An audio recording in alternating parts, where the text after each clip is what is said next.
এখন এই মিলাদুন নবী আর সিরাতুন নবী নিয়ে বিরাট ঝগড়া চলছে, আর রবিউল আউয়াল মাস এলে এই নিয়ে একটু হুড়ুহুড়ি হয়। মিলাদ মানে হচ্ছে জন্ম। কি মিলাদ মানে? হ্যাঁ বলবো, এইসব লোক সব তো আমার চেনা লোক, সব তো চেনা লোক। মিলাদ মানে জন্ম, আর নবী মানে নবী, নবীর জন্ম, রসুলের জন্ম বৃত্তান্ত কিছু আলোচনা হলো। আরে কাল সকালে তো গ্রামে উল্টো প্রচার হবে, হেজবুল্লাহ সাহেব আর বাকিবিল্লাহ, নামটাও ঠিক সুন্দরভাবে মিলিয়েও বক্তা সেটিং করে, হেজবুল্লাহ বাকিবিল্লাহ দুটো বক্তা এলো, তো নবী দিবসে রস করলো। কি এমন কিছু লোক আছে না আলোচনা করবে না? ওই জন্য আমি আপনাদের জিজ্ঞাসা করি, আচ্ছা এই যে বিশ্ব নবী দিবস মাহফিল হচ্ছে, আপনাদের বিবেক থেকে কি বলে, এটা করা জায়েজ হবে না না জায়েজ হবে? জায়েজ হবে না? সুবহানাল্লাহ।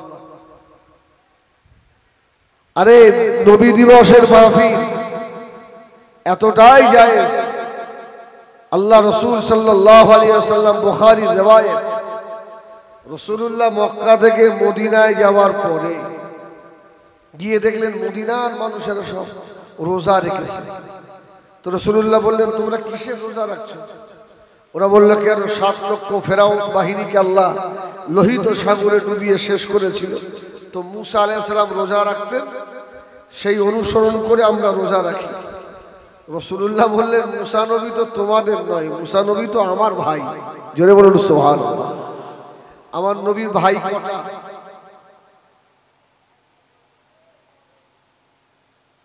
আরে রাসূলুল্লাহ তো মায়ের পেটে আব্বা ইন্তেকাল হলেন, রাসূলের আর কোনো ভাই ছিল? আরে না না, এক নবী আর এক নবীর ভাই। জোরে বলুন সুবহানাল্লাহ। আল্লাহ নবী মদিনাবাসীকে বলেছিলেন, এ মদিনার মানুষেরা, আমি রাসূলুল্লাহ তোমাদের নবী। আল্লাহ নবী মুসা আলাইহিস সালামের উপরে তোমাদের থেকে আমি রাসূলুল্লাহ, আমার হক অনেক বেশি। জোরে বলুন সুবহানাল্লাহ। আমার হক বেশি। অতএব এবছর তো পার হয়ে গেল, আগামী বছর আল্লাহ যদি আমাকে হায়াতে রাখে, 9 তারিখ 10 তারিখ অথবা 10, 11 এই দুটো করে রোজা আমি রাসূলুল্লাহ খুশির জন্য রাখবো। জোরে বলুন সুবহানাল্লাহ। আরে ফেরাউনের বাহিনী লোহিত সাগরে শেষ, এর জন্য যদি রাসূলুল মুসা নবী খুশি মানায়, আর সেই অনুসরণ করে যদি মুহাম্মদুর রাসূলুল্লাহ খুশির রোজা রাখে, আর যে নবী না এলে মুহাম্মদুর রাসূলুল্লাহ আসতো না, ওই নবীর জন্মদিবস কি নাজায়েজ হারাম হয়?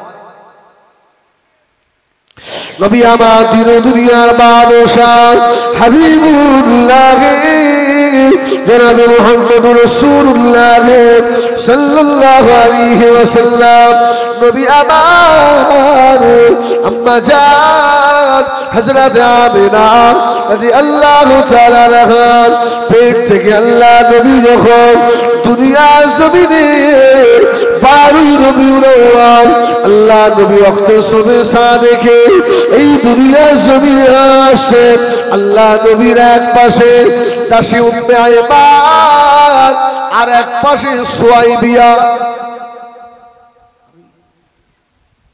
শুধু দলিলটা দিচ্ছি আপনাদের, দাসী উম্মে আয়মান আর সুয়াইবিয়া। এই সুয়াইবিয়া হলো আবু লাহাবের দাসী। আচ্ছা, আবু লাহাব বড় ঈমানদার না? আবু লাহাব বেঈমান। আবু লাহাবের নামে কোরআন শরীফে কমপ্লিট একটা সূরা আল্লাহ নাযিল করেছে, তাব্বাত ইয়াদা আবি লাহাব। আছে না? বেঈমান আবু লাহাব কাবা শরীফের পাশে বসা আল্লাহ নবী দুনিয়া জমিনে এসে গিয়েছে।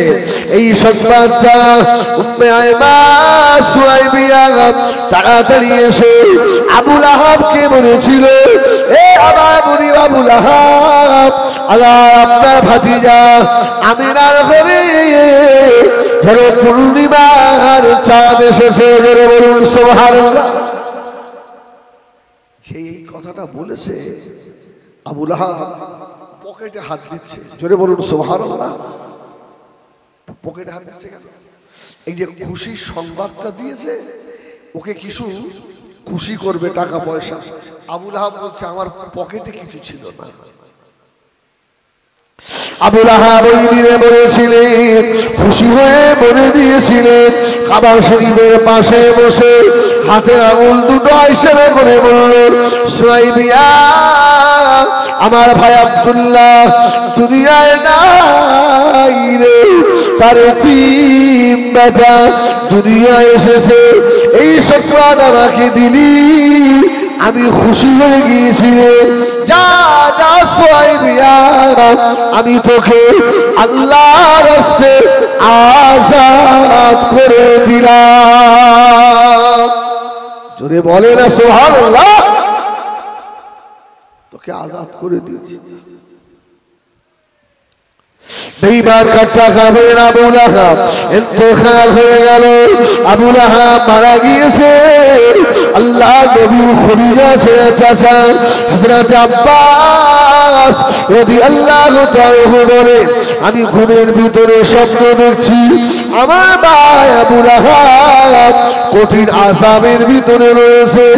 আমি জিজ্ঞাসা করলাম, এ ভাই আবু লাহাব কবরের ভিতরে কেমন আছো? আবু লাহাব ওই সময় বলেছিল, ভাই আব্বাস, আরে যেদিন মুহাম্মদ রাসূলুল্লাহ দুনিয়ায় আসে আমি খুশি হয়ে আমার দাসী সুয়াইবিয়াকে আমি যে দুটো আঙুল দেখে আযাদ করে দিয়েছিলাম, আমি খুশি হয়েছিলাম। প্রত্যেক সোমবার দিন আমার একটা আঙুল দিয়ে দুধ আর একটা আঙুল দিয়ে মধু বার হয়, আমি কবরে বসে বসে চুষে চুষে পান করি। আল্লাহ ওই খাতিরে আমার কবরের আযাব আল্লাহ হালকা করে দেয়। জোরে হবে না সুবহানাল্লাহ। আবু লাহাব কাট্টা কাফের, আমার নবী পাকের সারা জীবন দুশমনি করেছে। যদি রাসূলুল্লাহ জন্মতে খুশি হয়ে তার কবরের আযাব হালকা হয়, আজকে শ্রীনগরের মানুষেরা 2-5 টাকা 10 টাকা 100 টাকা 50 টাকা দিয়ে এই মাহফিল কায়েম করেছে, রাসূলুল্লাহর জন্মে খুশি হচ্ছে। এতে কি আল্লাহ ইচ্ছা করলে আমাদের মাফ করতে পারে না? কি বাবা পারে না? আমার ভাইয়েরা, সোনা মানিকেরা, নবী আমার দিন দুনিয়ার বাদশাহ হাবিবুল্লাহ জনাবে মুহাম্মদুর রাসূলুল্লাহ সাল্লাল্লাহু আলাইহি ওয়াসাল্লাম, আল্লাহ নবীকে আল্লাহ পাক সকলের আগে বানিয়েছিলেন। হুয়াল আউয়াল ওয়াল আখির, আল্লাহ নবীকে আল্লাহ শেষে বানালেন। ও আমার ভাইয়েরা, তাড়াতাড়ি বলুন, এই পৃথিবীর জমিনে সবথেকে প্রথম নবী যিনি এসেছিলেন ওই নবীটার নাম জানেন? এই প্রথম নবীকে আদম আলাইহিস সালাম আমাদের কি হয়? আব্বা না? সুবহানাল্লাহ বলে। আল্লাহ পাক আদম নবীকে 1000 বছর আল্লাহ হায়াত দিয়েছিলেন। আদম আলাইহিস সালাম আল্লাহ পাক তাকে তার বিবি আমাদের আম্মা জান হযরতে হাওয়া আলাইহিস সালামের পেটে আল্লাহ জোড়া জোড়া বাচ্চা দিয়েছিলেন। জোড়া জোড়া, একটা বাচ্চা সিঙ্গেল হয়েছিল, নাম জানেন?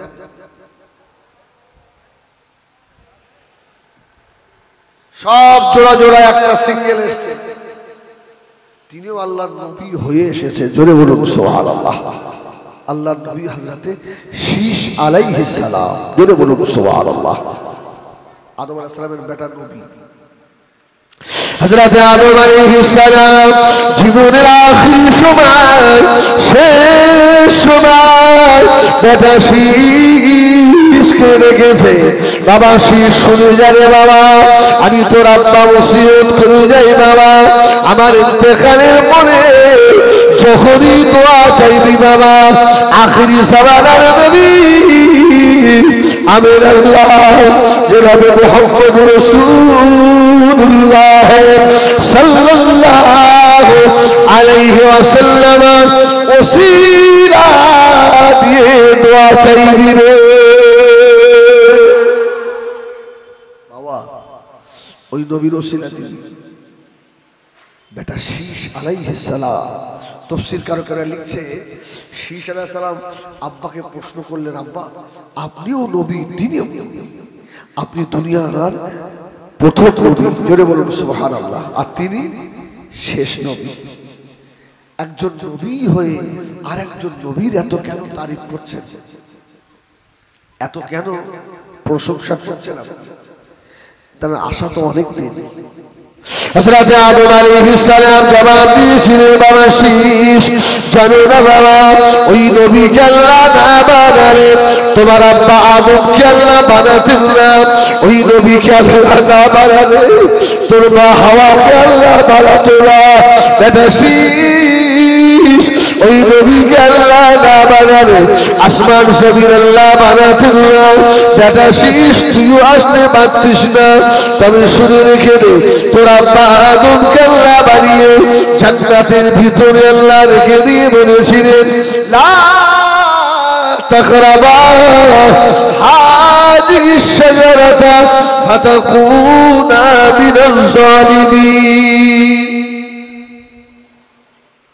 ওই গাছের গোড়ায় যাবে না, ওই ফল খাবে না, আর যদি খাও জালেমদের অন্তর্ভুক্ত। আল্লাহ ইবলিস শয়তান সুফির বেশ ধরে জান্নাতের গোড়ায় গেটের কাছে গিয়ে কাঁদছে।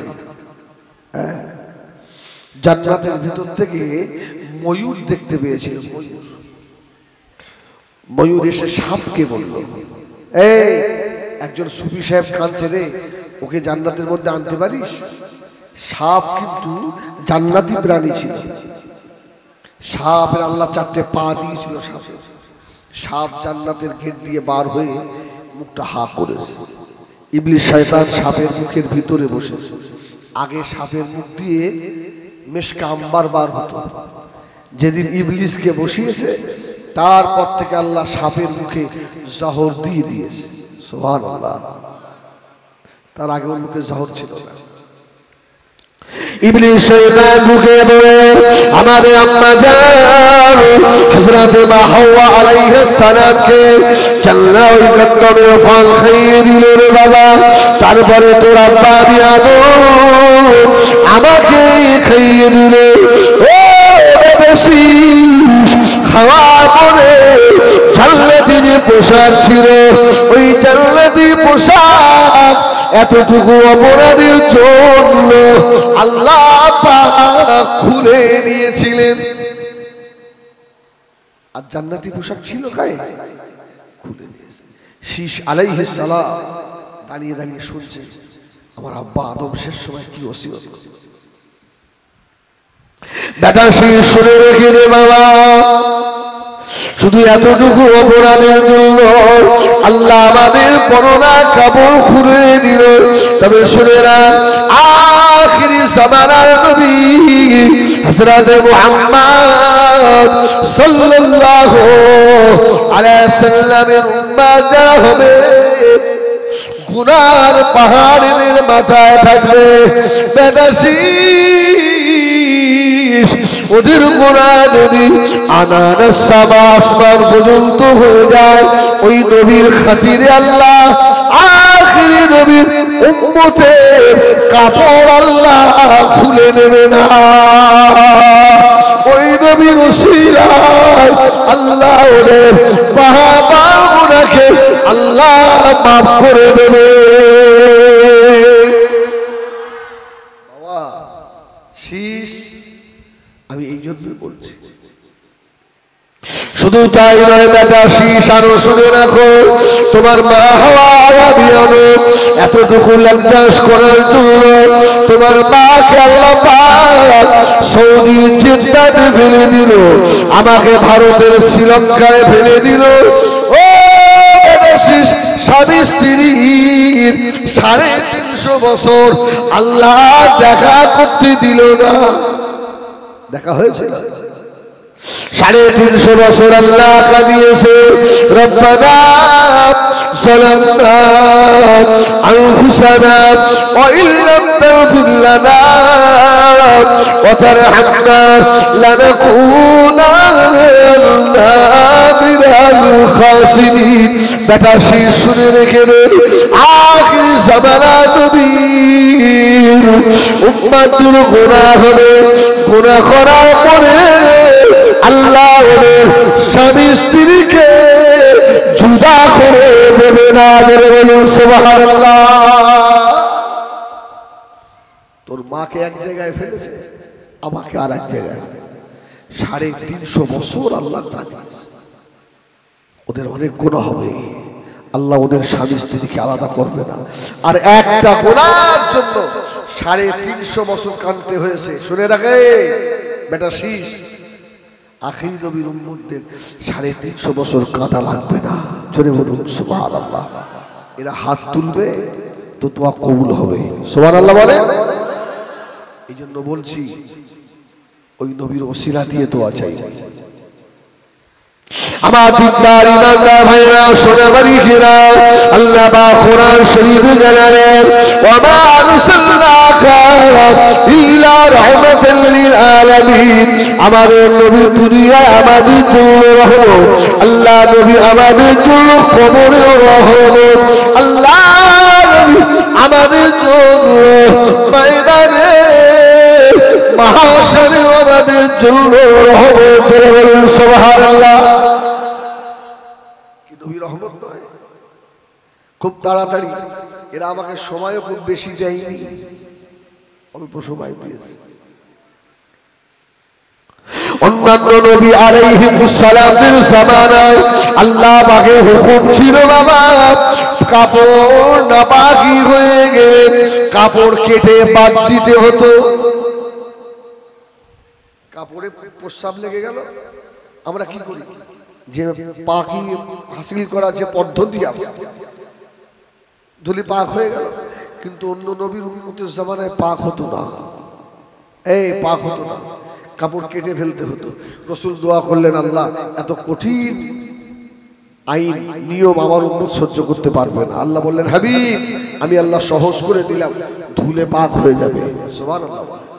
শুধু তাই নয়, অন্যান্য নবী আলাইহিস সালামের জামানায় নির্দিষ্ট জায়গায় নামাজ পড়তে হতো। ও সোনাবাড়িরা, ও সিলোরের ভাইরা, আল্লাহ যদি বলে দিতেন তোমাদের এখান থেকে চন্দনেশ্বরে গিয়ে নামাজ পড়ে আসতে হবে, মুসল্লি বাড়ির পাশে মসজিদ নামাজ পড়ে, আমার রাসূল আল্লাহকে বললেন, আল্লাহ একটু আমার উম্মতের জন্য একটু শর্ট করে দেওয়া যায় না? সুবহানাল্লাহ বলে। তামাম জমিন মসজিদ করে দেন, আল্লাহ কথা বলেননি, রাসূল কথা বলেননি। রাসূল বললেন, আল্লাহ একটু শর্ট হবে না? আমার উম্মত অত দূর হেঁটে পারবে না। আল্লাহ বাগুল শোনায় বললে, হাবিবে পিয়ারা মুহাম্মদ সাল্লাল্লাহু আলাইহি ওয়াসাল্লাম, আপনি চিন্তা করবেন না, আমি আল্লাহ আপনার উম্মতের জন্য তামাম দুনিয়াটাকে আমি আল্লাহ মসজিদ করে দিয়েছি। বলুন সুবহানাল্লাহ।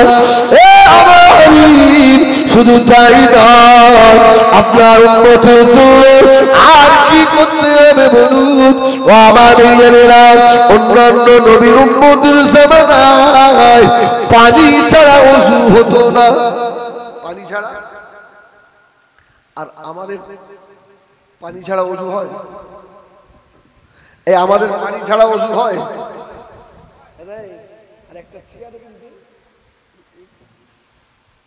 একটু চা খাও, বিরাট কষ্ট হচ্ছে সত্যি।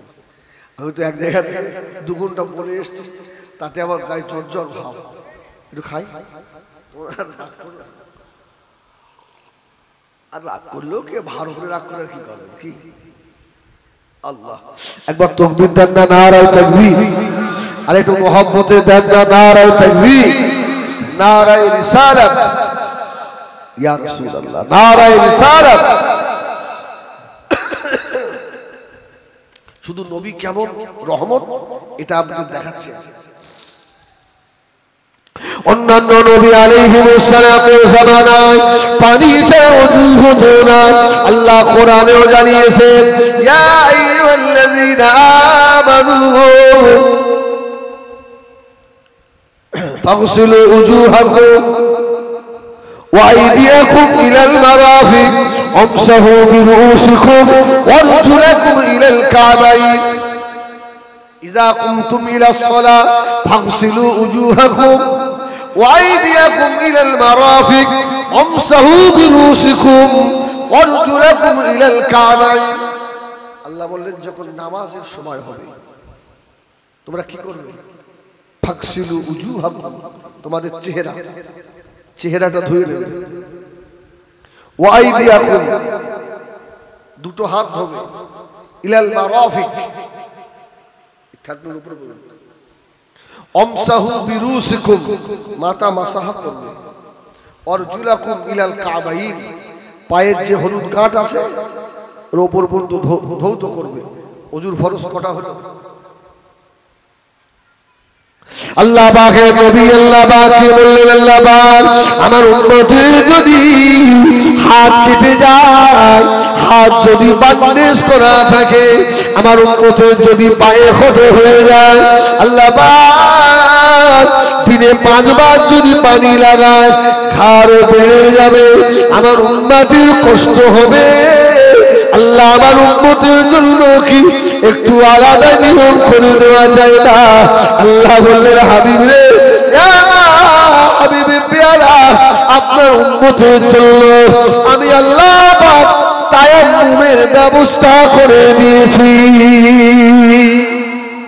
অন্য নবীর উম্মতে তায়াম্মুম ছিল না রে বাবা এই তায়াম্মুম কি করে জানেন মাটিতে হাত মারে আচ্ছা এখানে পানি আছে আর যদি এখানে তায়াম্মুম করে নামাজ পড়ে নামাজ হবে কম করে 3 কিলোমিটার কি আল্লাহু আকবার এই তায়াম্মুম শুনেছেন এখনো তায়াম্মুম কিভাবে করতে হয় জানেন সেদিন একজন মুসল্লিকে জিজ্ঞেস করছে ভাই তায়াম্মুম কি করে বলে হুজুর ঢিলা কি গালের মধ্যে দিতে হবে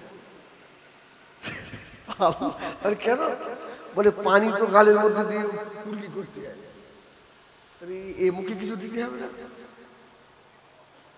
ভাই তায়াম্মুমের নিয়ম হলো মাটিতে হাত মারবে খুব সংক্ষেপে বলে দিচ্ছি হাত মারবে একটু ঝেড়ে নেবে নিয়ে মুখটা ব্যাস আবার হাত মারবে এই যে হয়ে গেল আবার হাত মারবে এই ব্যাস তায়াম্মুম শেষ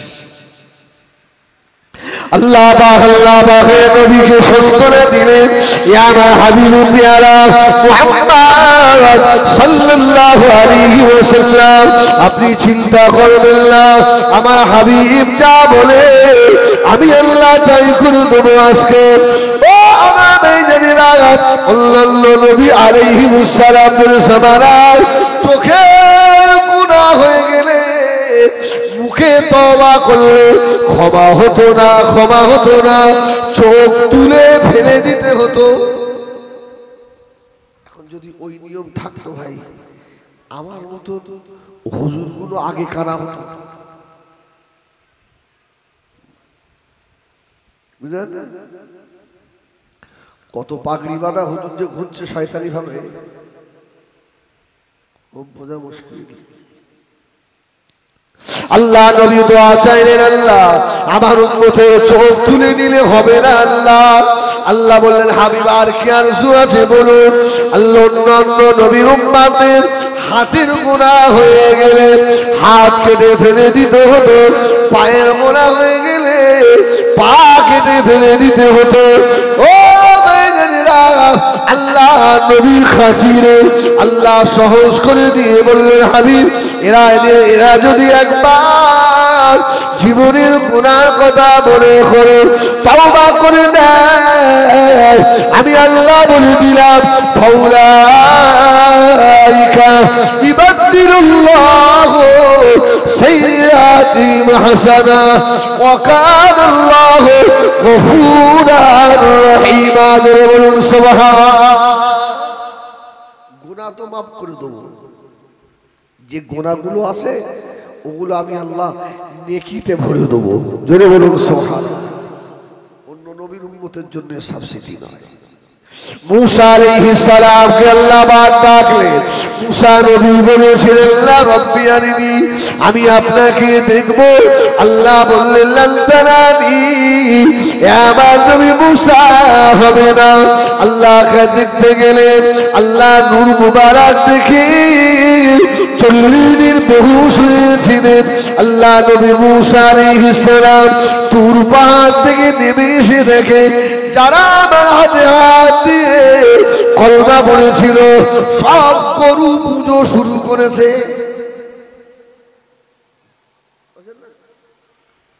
मूसा সালাম বলছে কি খবর তোমাদের? আরে 40 দিন তোমাদের কাছ থেকে আমি দূরে, আর তোমাদের এই হাল কেন? বলছে मूसा একটু আল্লাহকে বলেন না, আল্লাহ যাতে ক্ষমা করে দেয়।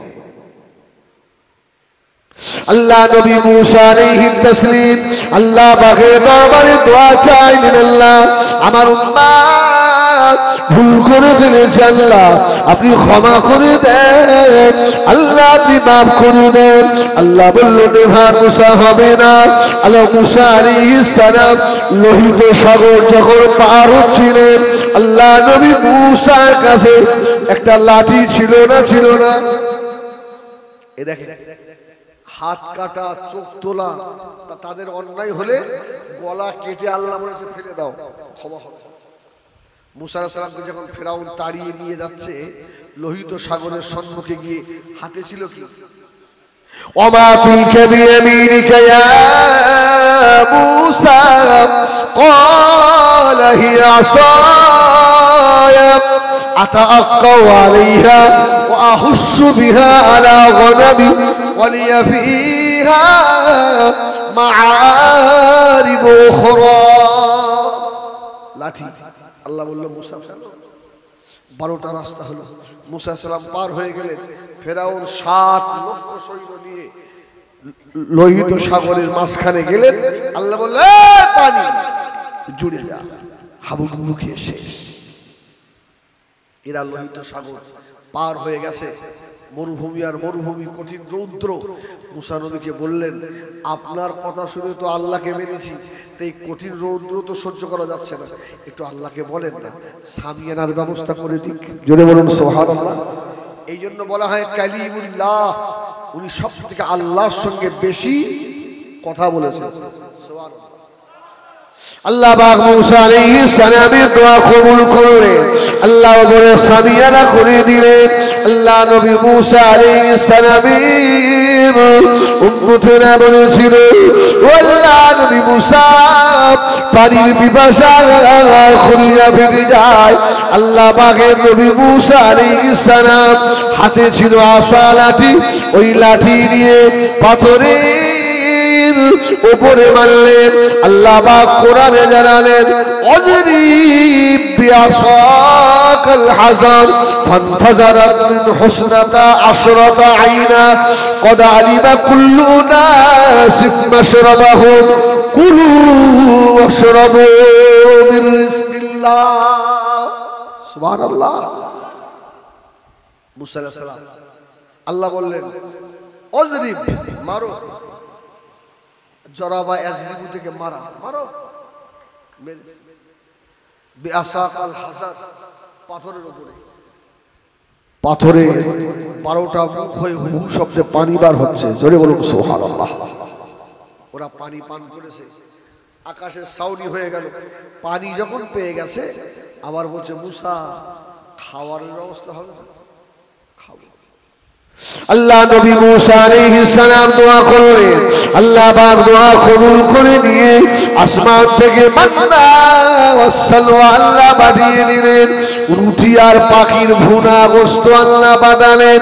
সকালে দুপুরে রাত্রিরে খানা চলে আসে আল্লাহ এত কিছু দেওয়া বলে ওরা গাভী পূজা শুরু করে দিল আল্লাহ নবী মুসা আলাইহিস সালাম দোয়া চাইলেন আল্লাহ পাক কোরআনে জানালেন ইয়া আমার হাবিব ক্ষমা হবে না রে ওদের গর্দান জুদা করে দাও জোরে বল সুবহানাল্লাহ